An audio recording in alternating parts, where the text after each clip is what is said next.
میں تھے۔ اور نوح کا قصہ بھی یاد کرو، جب اس سے پیشتر انہوں نے ہمیں پکارا تو ہم نے ان کی دعا قبول فرمائی اور ان کو اور ان کے ساتھیوں کو بڑی گھبراہٹ سے نجات دی،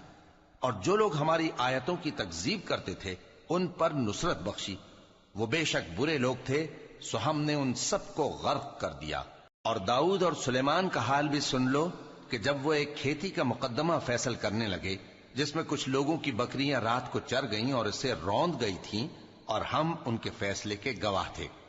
تو ہم نے فیصلہ کرنے کا طریق سلیمان کو سمجھا دیا، اور ہم نے دونوں کو حکمت و نبوت اور علم بخشا تھا، اور ہم نے پہاڑوں کو داؤد کا مسخر کر دیا تھا کہ ان کے ساتھ تسبیح کرتے تھے، اور پرندوں کو بھی مسخر کر دیا تھا، اور ہم ہی ایسا کرنے والے تھے۔